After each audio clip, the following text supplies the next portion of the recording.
Am I the asshole for insisting on not taking a gift? 25F. Used to be friends with Manny, 24M, for 15 years or so before they suddenly stopped speaking to me for a year and a half. They were ignoring my texts, calls, etc. I was so worried about them I even spoke to their mom to see if they were okay. He was. I eventually took the hint and stopped reaching out despite being confused and hurt. I have abandonment issues that ties to my anxiety, so worrying about it, especially during the P, was just too much.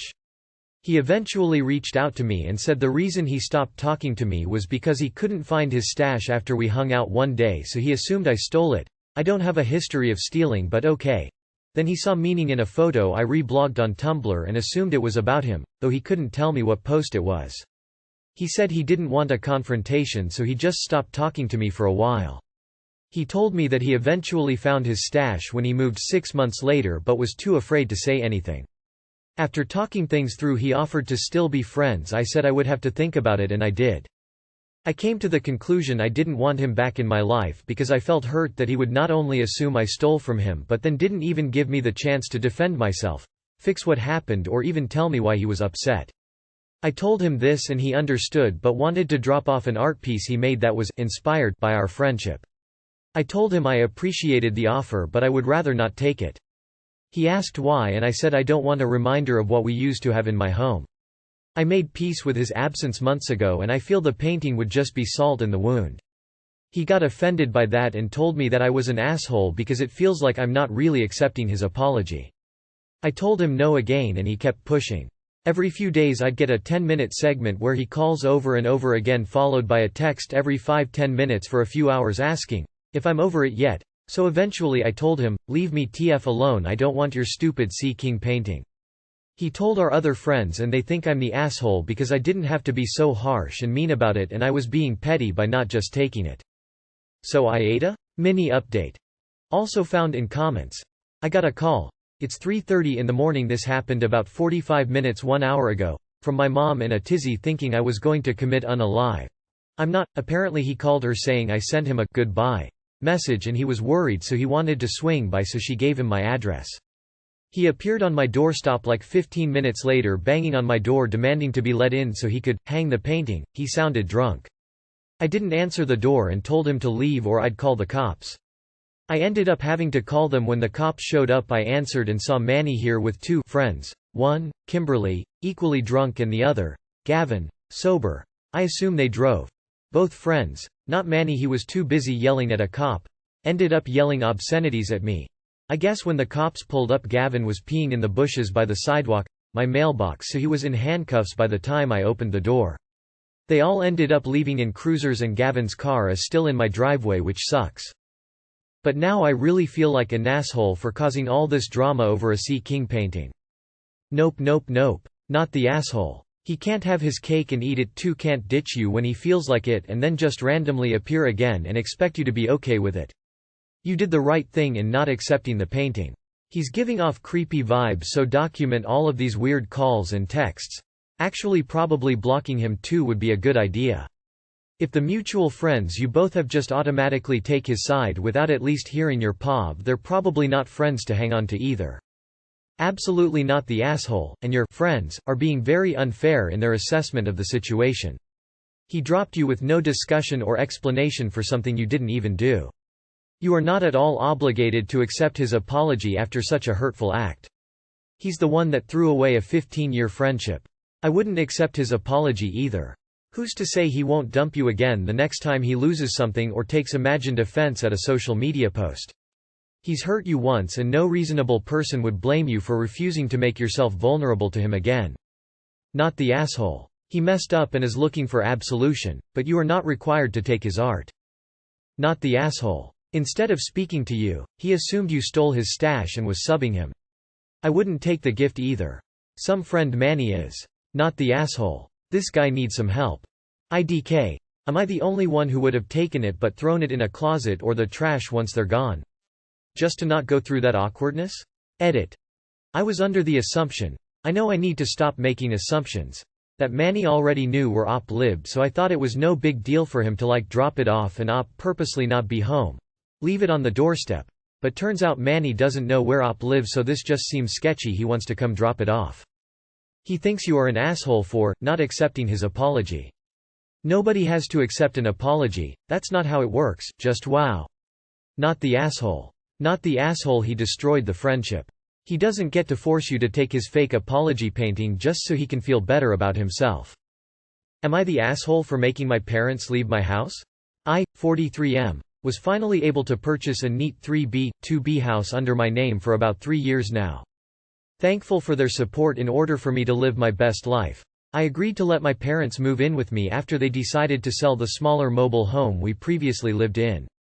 However, one of the main boundaries I've set with them is that I did not want my sister, 40F, Mackenzie, to enter my home. She and I had problems resolving our fights and arguments growing up, which led to resentment, and we ultimately stopped speaking to each other by the time I graduated high school. I've tried to bury the hatchet numerous times in between, hoping that we could reach an understanding and get back on neutral terms, but Mackenzie never bothered to respond. So I left it at that and minimized contact as well. If my parents wanted to see her, they would have to drive up to visit her themselves. I would drive them up there, or at the very least, they tell her to drop anything off in the driveway for them to pick up. But the biggest rule set was that she would not step into my house no matter what. By extension, this resulted in a distant relationship with my nephews, niece and Bill. But I try to be respectful when I happen to see them. Now, almost every other weekend, after policies lightened up and getting our vaccinations, I meet up with several of my long-term high school buddies and stay over at one of their places. Later that same evening I left, I realized I forgot to bring over some new wine that I bought for us all to share. And since we all lived a moderate distance from each other, I figured a 15-minute drive wouldn't kill me. But to my surprise, there's an extra car in my driveway. I recognized the license plate and my heart dropped. I stormed into the house and lo and behold, Mackenzie was here and her children were playing with my dogs in the backyard. I was furious and demanded my parents to explain why they allowed my sister to be inside. They reasoned that she was only in the dining room and wasn't doing anything wrong. I told Mackenzie to take her kids and leave, but not before she scoffed and called me a pathetic and selfish loner. My parents were mad at me for forcing Mackenzie to leave, but I argued that they broke the only single, most important boundary I asked of them. They said I was overreacting and that my house was also their shared space. They even said we were all still family, but I disagreed strongly with that statement because Mackenzie and I never resolved our estranged relationship. I asked them if they had done this behind my back the times when I wasn't home, and they admitted to doing so.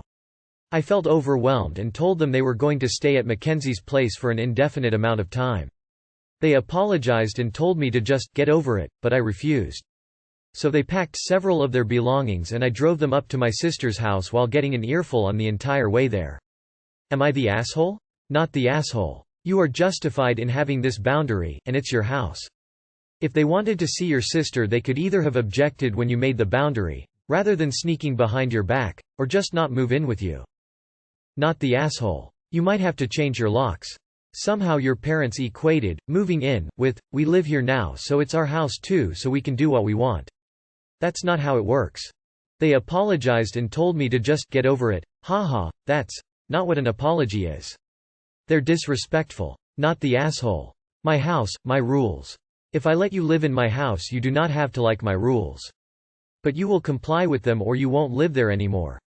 You made one rule. They ignored it. Play stupid games, win stupid prizes. Not the asshole. Not the asshole. You had one boundary, they broke it and thought wouldn't get caught due to you being out. I cannot disagree with her actions. I feel like we are missing a key point. When your sister was busted and being kicked out, she chose to insult you.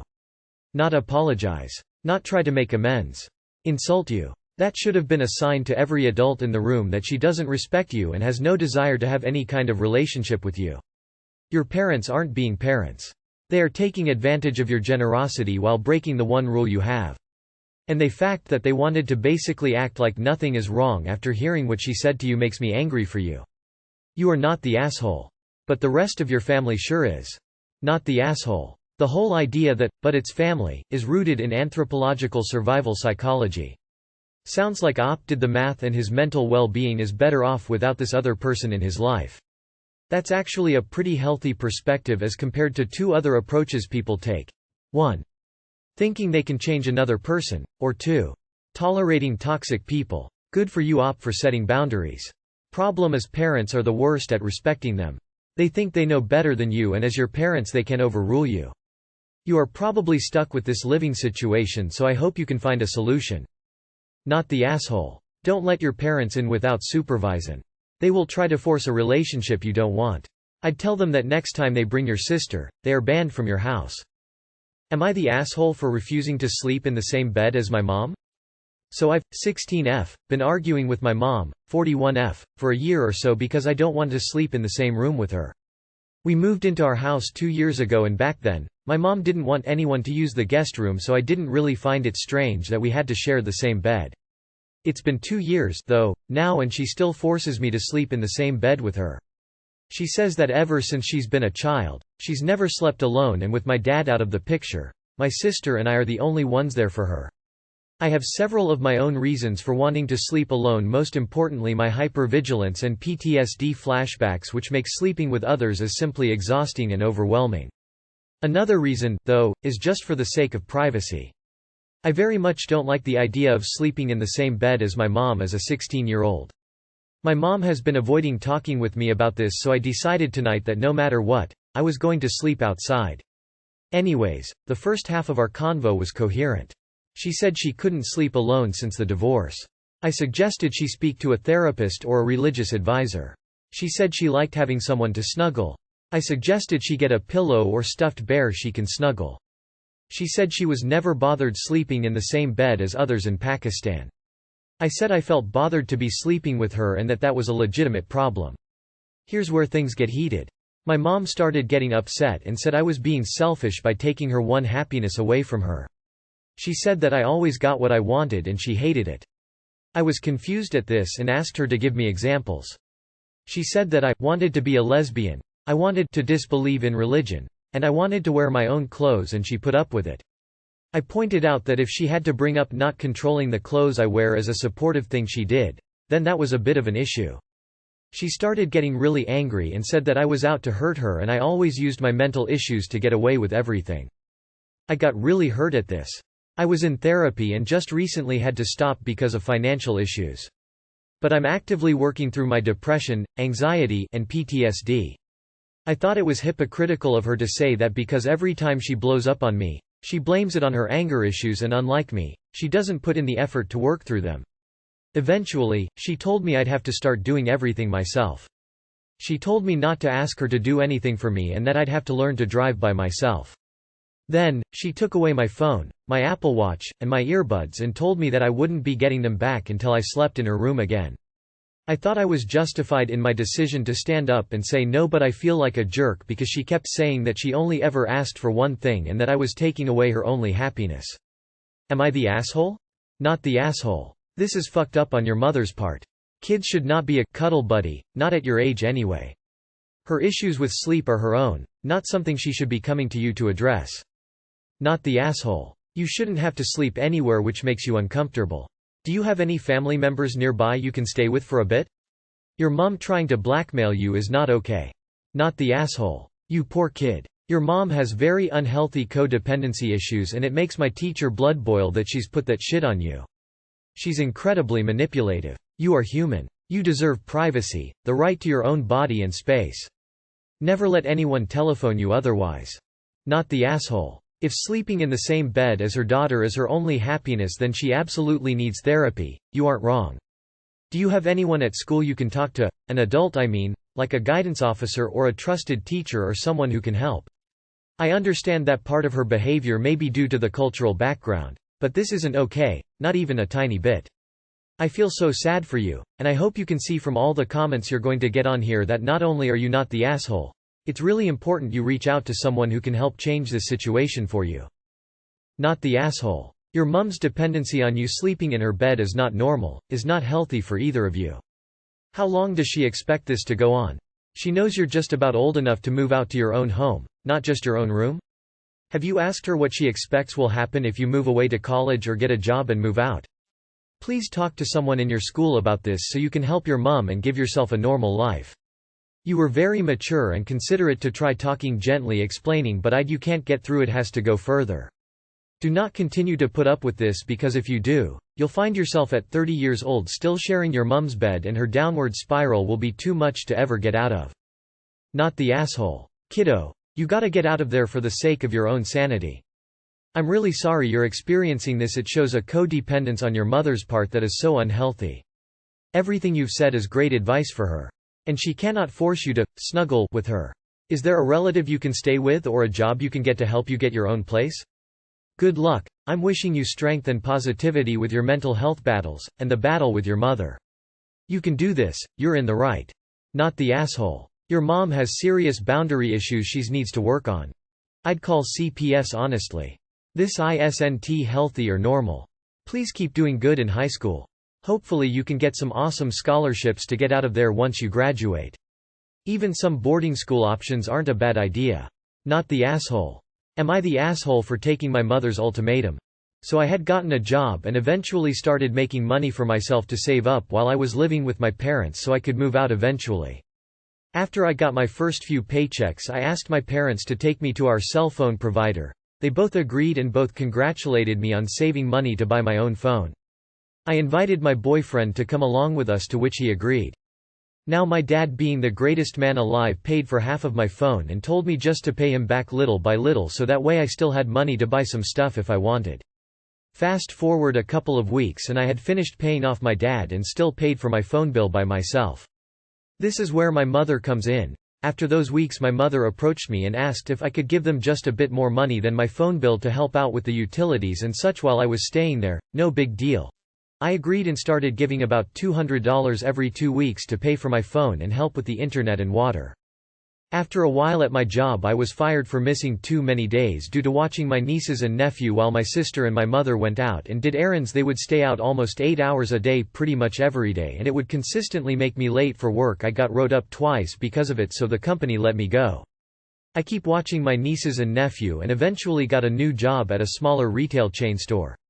I still was paying the same amount of money while I was getting almost half as much money and was paid weekly, which was leaving me with about $80 for rest of the week.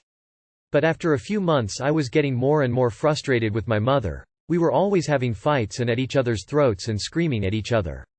I always asked her why she wanted almost all of my money that I worked hard for. She would always just say, "You live under my roof, you will do as I say." This caused a major communication issue with us. I told her wasn't watching my nieces and nephew so that way I could actually sleep so I could stay awake while working my third shift job. Cue the ultimatum. She bearded me and told me that you can either give me money, stay here and watch your nieces and nephew while me and your sister do some errands, or you can get the hell out of my house. She left and went to the store. Needless to say I chose to leave. I had all my stuff packed and called my boyfriend and told him what happened. He called his mother and she said that she would happily let me live with her and her son, my boyfriend. I gave my nieces and nephew my stuffed animals to take care of while I'm not there. My mother came back fuming but didn't say a word other than, "I hope you happy you're abandoning me just like your brother." I hugged her, told her I loved her and left. I still keep contact with my dad and my mom tries to be a part of my life. Am I the asshole for choosing to leave? Not the asshole. I'm proud of you for leaving. I'm sure that was still hard. You made the right choice. That was a toxic and controlling environment. Your mother thought she could guilt you into whatever she wanted. You proved to her you are your own person and won't take it. Good. The comment about your brother leaving her too was both unnecessary and very telling of her parenting if you aren't the first to leave. The major flaw with giving ultimatums is that the person you are trying to control will choose to take the consequence. OP's mother is being abusive. When you abuse people, you reap what you sow. You are not the asshole. Your mother is. Not the asshole. Glad you left. You already lost a job because you had to watch the kids, but yet your mother still wants you to pay but risk losing your paycheck to watch your sister's kids? Why don't they bring the kids with them or pay for childcare? They should be paying you to watch the kids. Good on you for calling her bluff and leaving. Not the asshole. Your mom is toxic and had too many kids she can't afford. That is in no way your problem. Good on you for leaving. You should consider helping your boyfriend's mom and do all you can to assure you being a housemat isn't a burden for them. Be pleasant to be around and help his mom wherever you can. Offer to help cook type stuff. She is an amazing person for being willing to take someone else's kid in. Let alone someone who their son is dating. Which can worry a lot of parents. But your mom deserves nothing from you. You owe her nothing. Sure, she cared for you growing up, but it wasn't your chose to be born. That was hers." My mother came back fuming but didn't say a word other than, "I hope you happy you're abandoning me just like your brother." I hugged her, told her I loved her and left. "You're going to be just fine, Op. Not the asshole. Not the asshole. You decided enough was enough and the narcissist didn't get her way. Try to keep in touch with the littles. Your mother sounds poisonous. You're learning boundaries. I would see if you can't talk to a therapist while you are now out in the world. This is a repost because I violated a rule and corrected my mistake. Not the asshole. Your sister is responsible for her children, not you. It's no wonder your brother left. Your mother is selfish and so is your sister. You lost a job that was paying you a nice amount because they were lazy. There are two of them. One of them can watch your sister's children while the other one does errands. Enjoy living away from your family. Don't go back.